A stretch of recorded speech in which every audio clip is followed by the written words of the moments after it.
Oi, gente! O nosso grupo vai falar sobre as diferenças morfológicas entre apoptose e necrose celular. Primeiramente, a necrose ela é caracterizada por alterações no citoplasma e no núcleo das células lesadas. Falando sobre as alterações citoplasmáticas, as células necróticas têm um aumento da eosinofilia. E o que é isso? A célula ela fica mais rosada. Isso se dá, em parte, às proteínas citoplasmáticas desnaturadas, que se ligam à eosina, que é aquele corante rosa, e, em parte, à perda do RNA citoplasmático, que faz com que as células percam a basofilia, que se refere à coloração azul do corante hematoxilina. A célula pode ter uma aparência homogênea mais vítrea do que as células viáveis, e isso se dá principalmente por causa da perda de partículas de glicogênio. As figuras de mielina são mais evidentes nas células necróticas do que nas células com lesão reversível. Quando as enzimas já digeriram as organelas citoplasmáticas, o citoplasma fica vacuolado e parece que foi roído por traças. Na microscopia eletrônica, as células necróticas se caracterizam pela descontinuidade das membranas das organelas e das membranas plasmáticas, pela dilatação acentuada das mitocôndrias, com a presença de grandes densidades amorfas, pelo rompimento dos lisossomos e figuras de mielina intracitoplasmáticas. Já em relação às alterações nucleares, elas podem assumir um dos 3 padrões que nós vamos explicar aqui, e todos são devidos à degradação da cromatina e do DNA. No primeiro padrão, a basofilia da cromatina pode esmaecer, o que se chama de cariólise, e se dá provavelmente por causa da atividade da desoxirribonuclease. Há também a digestão da cromatina, com o desaparecimento da afinidade tintorial do núcleo a ponto de não ser mais possível identificá-lo em colorações de rotina, ou seja, tem uma ausência dos núcleos nas células. Um segundo padrão é a picnose, que é caracterizada pela retração nuclear e aumento da basofilia. O DNA se condensa em uma massa sólida e encolhida. A intensa contração e condensação da cromatina torna o núcleo muito basófilo, ou seja, azulado. Ele fica com aspecto homogêneo e bem menor do que o normal. No terceiro padrão, a cariorrexe, o núcleo picnótico sofre uma fragmentação. Dentro de 1 a 2 dias, o núcleo da célula morta desaparece totalmente. A microscopia eletrônica mostra profundas alterações nucleares que culminam na dissolução do núcleo, a fragmentação e a dispersão do núcleo no citoplasma. Aqui a gente trouxe uma imagem para ilustrar o que a gente discutiu nos slides anteriores, e como vocês podem ver, tem a eosinofilia do citoplasma, que, como visto, é quando o citoplasma fica mais eosinófilo, ou seja, mais rosado. Tem também a picnose nuclear, que é quando os núcleos se tornam menos basófilos do que eles seriam normalmente, ou seja, menos azulados do que o normal. Aqui tem de novo outra imagem para ilustrar a picnose, mostrando como o núcleo está menos azulado, menos basófilo do que ele estaria normalmente, e mostrando também a cariorrexe, que é quando esse núcleo picnótico se fragmenta. Aqui a gente trouxe a comparação entre uma hipófise e um coração necróticos e normais. Aqui na hipófise necrótica, vocês podem ver que o citoplasma das células está bem eosinófilo, ou seja, bem rosado, bem mais rosado do que o normal. Tem também bem menos núcleos, e os núcleos são menos basófilos do que o normal, ou seja, menos azulados. No coração, vocês também conseguem ver que tem menos núcleos e que o citoplasma das células é mais rosado. Aqui nesse slide, a gente trouxe túbulos renais normais, com células epiteliais viáveis na primeira imagem, e na segunda imagem, esses túbulos renais necróticos, ou seja, com uma lesão irreversível, no qual as células epiteliais perderam os núcleos, vocês veem que tem bem menos núcleos, tem também fragmentação das células e extravasamento dos conteúdos delas. Então, gente, agora abordando sobre a apoptose. A apoptose caracteriza-se por alterações no citoplasma e no núcleo das células, e em tecidos corados pela hematoxilina e eosina, os núcleos das células apoptóticas eles exibem vários estágios de condensação e agregação da cromatina, e finalmente a cariorrexe. Então, esse processo ele vai se dar por meio de alterações morfológicas em 5 etapas.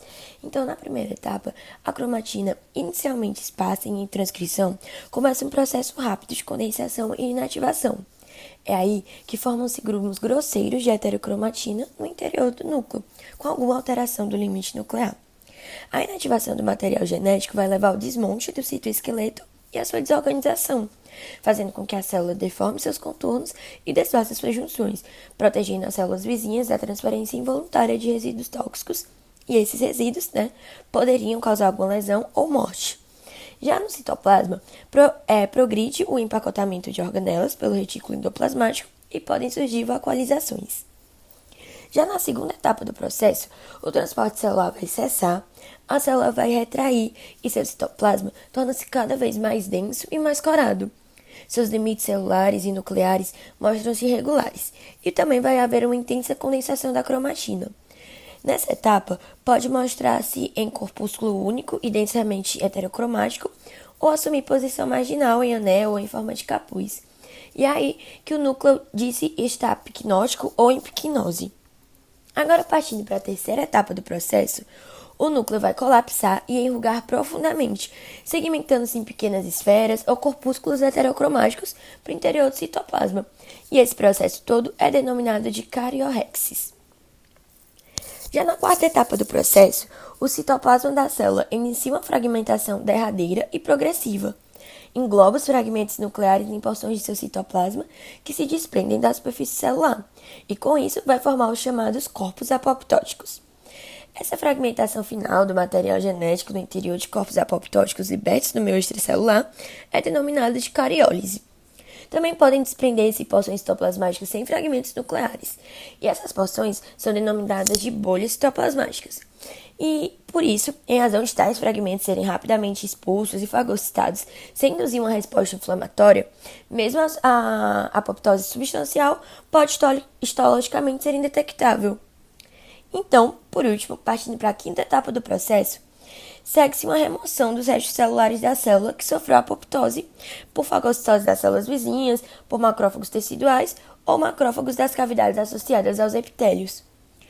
E cabe aqui uma curiosidade ou uma observação que, em algumas vezes, as células sofrem apenas o encolhimento e a condensação do citoplasma, sem haver a fragmentação. E é nesse caso, um exemplo desse caso é a queimadura solar. Então, gente, partindo para as imagens, a gente tem aqui a morfologia celular na apoptose, onde é possível observar uma célula pré-apoptótica, uma célula apoptótica precoce e uma célula apoptótica tardia, com corpos apoptóticos, fragmentos de núcleo. Nessa segunda imagem, gente, é uma imagem histológica da aparência morfológica de células apoptóticas. E aqui é possível observar os núcleos fragmentados, com a cromatina condensada e corpos celulares retraídos, alguns desses também com falhas. E por último, nessa última imagem, é a fotomiografia de células foliculares de folículo ovariano. E aqui a gente observa que as células apoptóticas, elas vão perder seus contatos com as células vizinhas e vão mostrar-se livres nos tecidos, além daquelas alterações morfológicas que a gente já comentou. Agora que já vimos individualmente os processos de necrose e apoptose, vamos comparar as diferenças entre eles. Primeiramente, a necrose é sempre resultado de um processo patológico, como isquemia, exposição a toxinas, infecções e traumas, enquanto a apoptose auxilia muitas funções normais e pode fazer parte tanto de processos fisiológicos, como a morte celular de leucócitos após uma inflamação aguda, quanto de processos patológicos, como lesões no DNA. Outra diferença importante é que a necrose desencadeia uma resposta inflamatória no hospedeiro e na apoptose isso não ocorre. Para entender isso melhor, vamos recapitular as principais características da necrose e da apoptose. Na necrose, após a célula sofrer danos, ocorre a perda da integridade da membrana plasmática, seguido da floculação da cromatina. Com isso, a célula começa a inchar e sofre lise, ou seja, ela se rompe. As organelas se desintegram e ocorre o extravasamento do conteúdo intracelular. Esse conteúdo vai desencadear uma resposta inflamatória no hospedeiro a fim de eliminar células mortas e iniciar o processo de reparo. As enzimas responsáveis pela digestão da célula são provenientes dos lisossomos da própria célula ou dos lisossomos de leucócitos.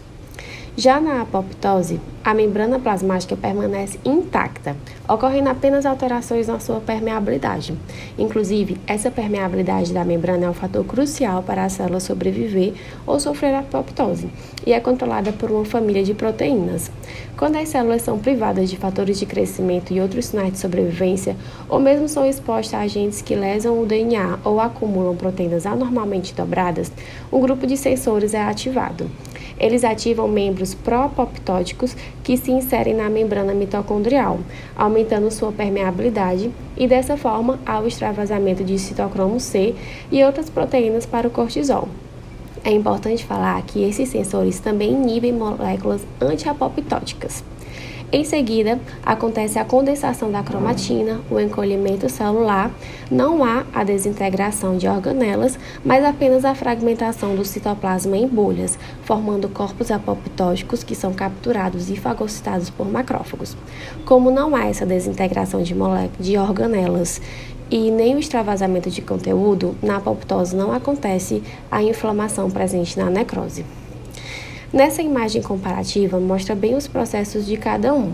Na necrose, a célula normal, após danos, incha, cria bolhas nas membranas, sofre ruptura e extravasamento de conteúdo citoplasmático, desencadeando a inflamação.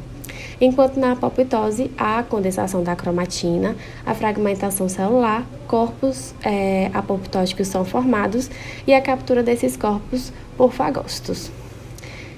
Esse esquema contém as principais diferenças morfológicas desses dois processos. Na apoptose, ocorrendo a diminuição do volume citoplasmático, o aumento da permeabilidade mitocondrial, a condensação do núcleo, a agregação e marginalização do núcleo e a fragmentação em corpos apoptóticos. Enquanto na necrose, há a perda da integridade da membrana, não há formação de vesículas, desintegração de organelas e a lise total da célula. Por fim, trouxemos 3 cortes histológicos que mostram bem tudo o que foi falado. No A e B, temos exemplos de apoptose, com a membrana ainda íntegra e a formação de agregações. No C, um exemplo de necrose, com essa membrana desintegrada e um nítido extravasamento de conteúdo. Obrigada pela atenção. O nosso grupo é composto pela Alice Kellen, Arícia Gomes, Andresa Campos, Bianca Cacau, Carlos Filho, Ingrid Brandão, Ive Louise, Jamile Santiago, Micaele Melgaço, Maria Fernanda Albuquerque.